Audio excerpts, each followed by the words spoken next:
Legacy Makers, and welcome back to the Power Hour. This week's episode is nonprofit fundraising. I know you guys, I get it. The fundraising is not easy. It sometimes is very, very hard depending on what type of nonprofit you have. You feel like you're always begging, asking for money, which we are, but never feel like you are begging too much because you have a nonprofit. Most people know that with nonprofits come asking for donations, asking for money, asking for support and things of that nature. So I'm just gonna give you guys a few little tips on how you guys can have somewhat of a successful fundraising experience. And it all starts with having a plan. So when you have you guys' meetings, you guys should always come up with a fundraising plan. So that means you guys are you guys are writing down what it is that we want to actually fundraise for. How much money are we trying to raise? What are we trying to actually let our audience and our supporters know about whatever it is we're fundraising for? And what do we really want to do? Sometimes you're tired of doing car washes and bake sales and, selling dinners and whatever else you do, but come up with something that's really, really creative.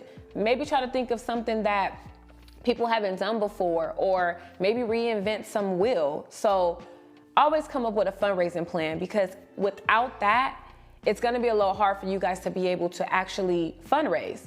The next thing is you wanna create a prospect and a donor list. So you guys may have a list of all these people that you wanna reach when it comes to fundraising. You want, Oprah to give you $50,000. You want Ellen to give you $20,000. You may want the small mom and pop store by your home to be able to give you $500. Whatever that is, you have that prospect list, and you guys always let them know about things that you have going on, but don't make it where you're always asking. Send them a postcard, send them a happy holidays card, send them an invite to an event. It doesn't always have to be you are asking for money, but the more they see you and they see your presence, the more inclined they may want to say, okay, so what actually does this nonprofit do, and how can we assist this nonprofit, because they're seeing it so often. Another thing you want to do is event fundraising. So find out fun things that you can do. So every year my nonprofit hosts a gala. And that is one of our biggest fundraising events of the year, because for the most part, we do things for free. So that is a fundraiser event that we get really excited for, not because we're asking for money, but the things that go into it. We either rent out a space or a hotel. We theme it. It's always black tie masquerade, because it's always in October around Halloween. People get dressed up really, really nice. They wear their suits and their ties. Women wear their nice ball gowns and dresses. And it's something that's not common, meaning we're not doing that all the time in the everyday world. Maybe at the Met Gala or at something that the celebrities do when they go to award shows, they're always getting dressed up for these types of events. But us that work 9 to 5s, we don't really have that. So this is something that allows people to come out, have a good time, eat a great meal, network with people, see some awards, and whatever else that you give. Maybe you do a silent auction with it. Maybe you do some type of presentations. Whatever it is that you do, you can make it fun. That's just one example. You can also do other things such as, let's see, maybe you want to do a golf tournament and you want to raise funds that way. That's something different that you can do. It takes work, but it's something. You can also do a marathon. Maybe you are running for a specific cause based on the type of nonprofit that you have.